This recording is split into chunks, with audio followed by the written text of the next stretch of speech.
Hello and welcome back to my channel where I'm teaching about Hiragana. So I've already made several videos about Hiragana and this is going to be my last one. So there isn't too much to cover, but there are some very important things we need to know about, which is these combination characters. So it's a little bit hard to tell with this book, but the ya, you, and yo, they're actually written smaller than the character before it. And that's what makes it a combination sound. So this one is ki, and the ya, which is supposed to be small, that's ya. So when you combine ki and ya, you make the sound kya, right? So that's what I'm going to be talking about. And then I'm going to talk about the small tsu as well.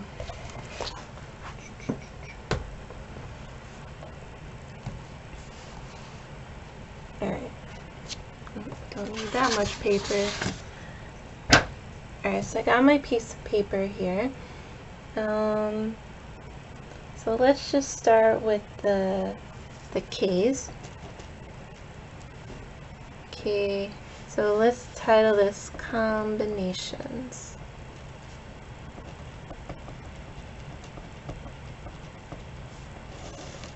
So it's not something that you have to like memorize each one, you just have to know the rule. But let's just show them all. So we have ki. Alright, and then combinations with ya, you, and yo. So I'm writing ya next to ki, but it's smaller, and that makes kya. So in Romaji, I write K Y A. Right, and then we have the next one, which would be Q. Big key. Small u, and that's Q. K Y U. And then we have ki and a small yo, and that makes kyo. So kya, kyu, kyo. Right, the next one is with she. So we have a she. We'll draw another she and another she. Right, and then we have a ya. And she and small ya make sha.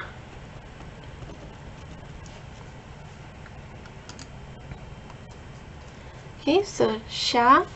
And then let's do you. That's shu, S-H-U, and yo, and we get sho,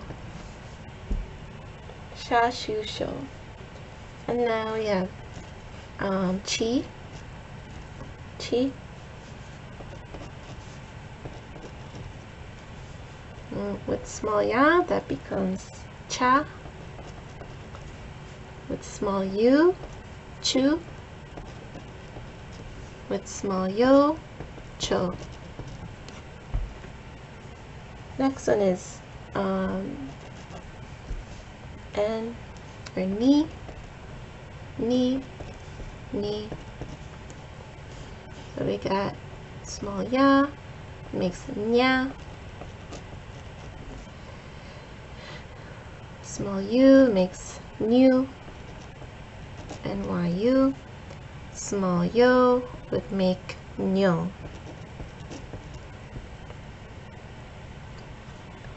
Next we have with an H, so we're going to do he.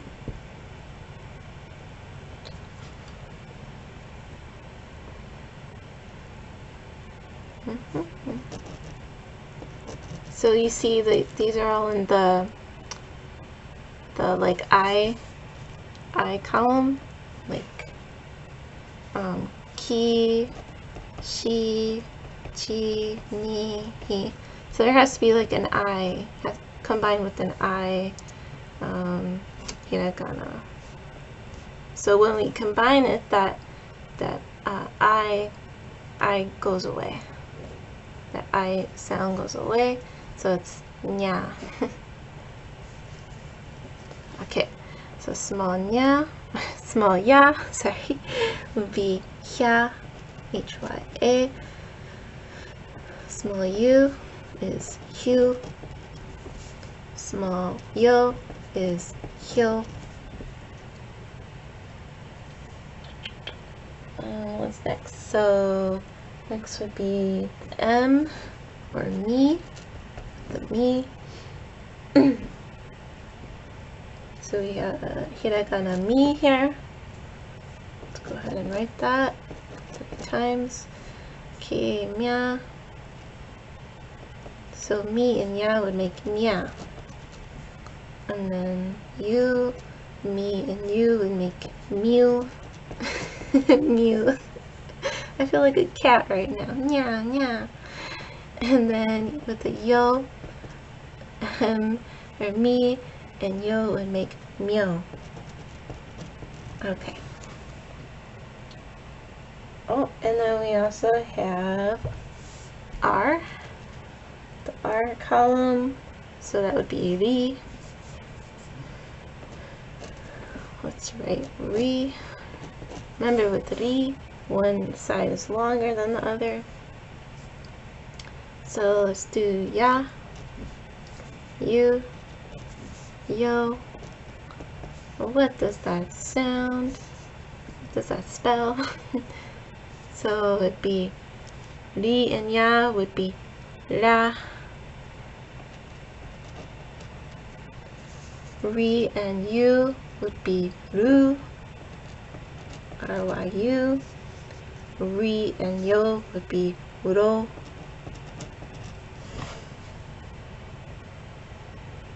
Oh.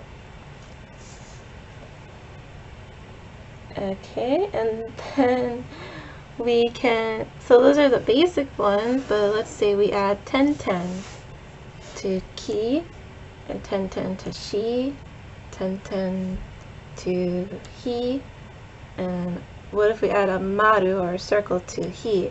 So that's the next ones we're going to do. So now we have gi, and then we're going to do g, my bad, sorry, g, and we're going to do b, and p. Oops. Stretch this out here. Okay. Hopefully you can see that now. Okay, so now we just have a key with the 10-10 that makes G, or gi, sorry, gi, K to G.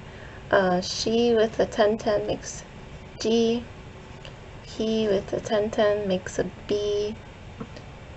And he with the circle makes P. But we're going to add ya, you, and yo to all of these. So a gi and ya makes gya. Gi and you makes gyu. Gi and yo makes gyo. Next is G, so ya and ya, that makes ja, J-Y-A. G and U makes Ju.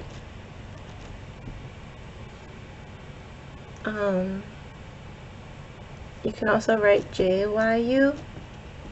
It doesn't matter because it's Romaji. And Romaji isn't Japanese, we're just representing the Japanese. So like there's different ways that people do it depending on their preferences. So JYU or JU. And then G with yo makes Joe. Again, you might see it as J-O.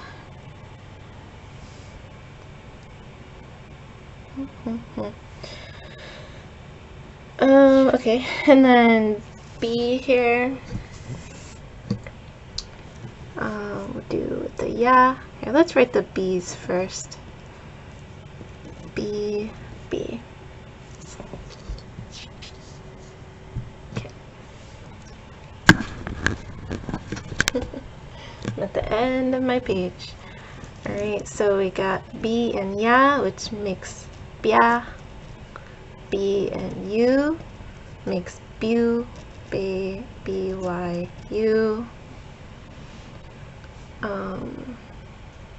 But not boo, right? Because that would be different, totally different hiragana, B-Y-U. And then we have B and yo, which make byo.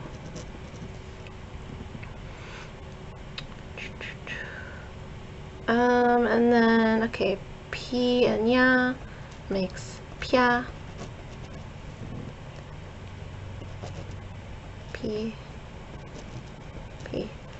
P and U makes pew. P and yo makes pyo. Okay. So those are the combination sounds. So it's not like you need to memorize it, but when you see it, you're like, oh, okay. Yeah, you and yo combined with this character makes this sound. So just sound it out, like ji, ya, ja, ju, ju, you know, and then you'll get it. I think the only ones that you might have issues with is like, oh, is it J-U or J-Y-U? Again, it doesn't matter. They're both like the same sound. J-Y-O, Joe. Yeah. Okay, so one more thing with hiragana.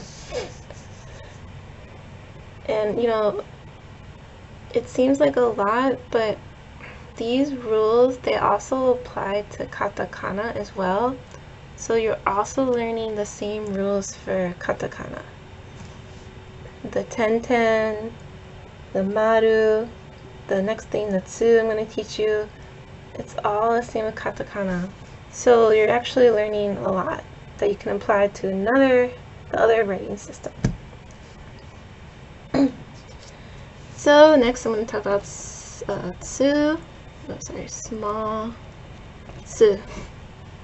Remember, tsu looks like this, but now, like this, we're going to write it small, like that.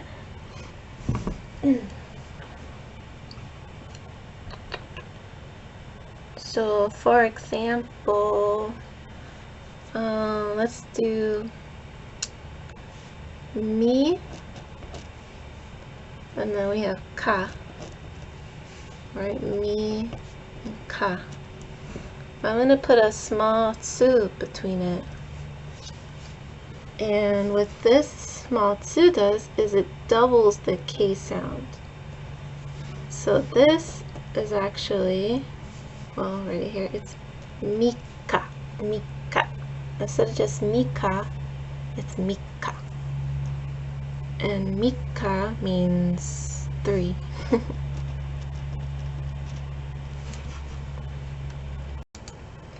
I mean, it doesn't mean 3, it means, sorry. It actually means the 3rd day of the month. 3rd day of the month.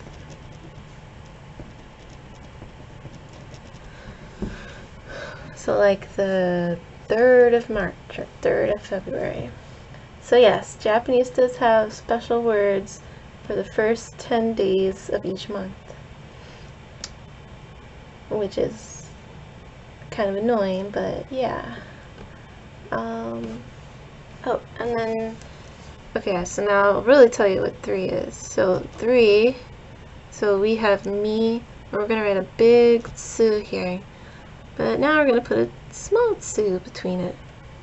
So we have mi, tsu, but we're gonna double this T sound. So now there's 2 T sounds. That's instead of mitsu, it's mitsu, mitsu. And this means 3.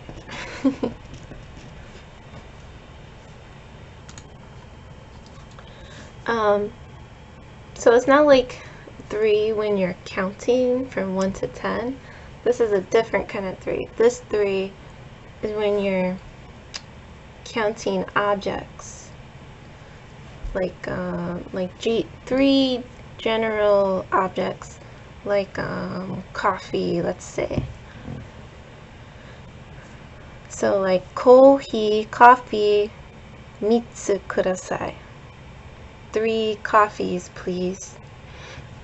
So it's for counting objects. So yes, you can put a small tsu before a big tsu. So whatever comes after the tsu, it doubles the first letter after it. Let's see, another example would be I ka getsu. I ka getsu. Okay, we're gonna double this K sound. And this means 1 month. 1 month.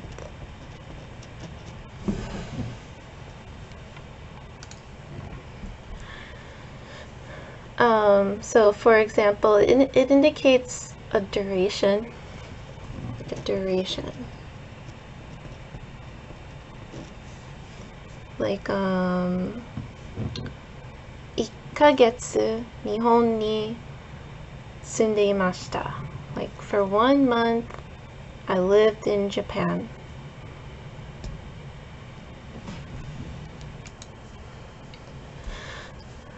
So kagetsu is a counter for months, basically. So you could do 2 kagetsu is 2 months.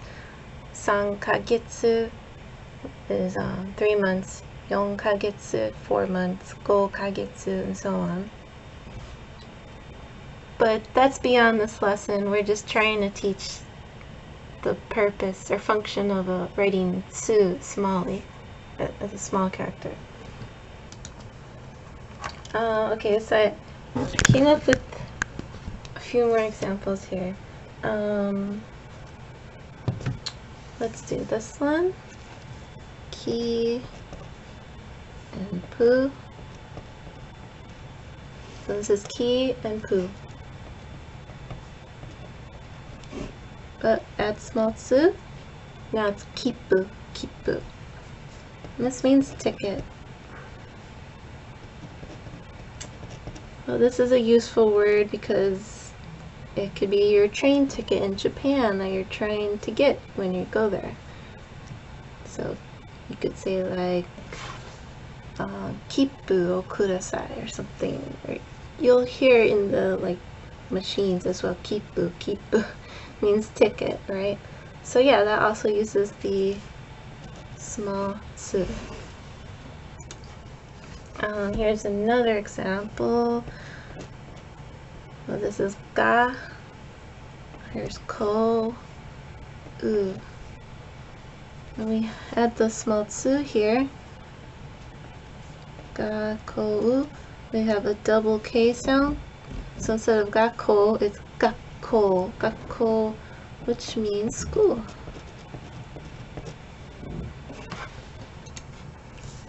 So yeah, it's important to know the small tsu and just be careful because here's an example. Kita means north, like the North Pole, going north direction. But if you have a small tsu between it, so This is kita. This is kita. Kita. That means that you cut something. Cut. Right, past tense of cut. So kiru is to cut. Kita means cut, past tense. So you see the importance of having small tsu here.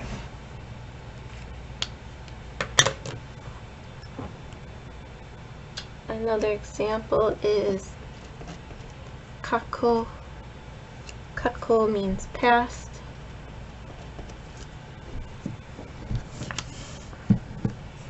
But if you have a small tsu between a kako, that means parentheses. Parentheses.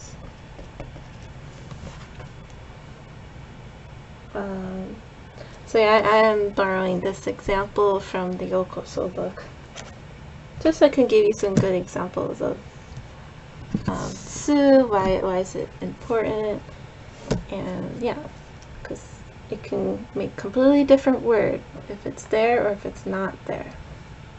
So just be careful with that. Alright, so that's it for hiragana, and that's it for this lesson. I have no idea what we're going to do next, but I'll think of something. Yeah, so you should be good with hiragana. You should know how to write it and read it and use it. So I wish everyone the best of luck, and I hope that these hiragana lessons have helped you. So thank you very much. Bye-bye.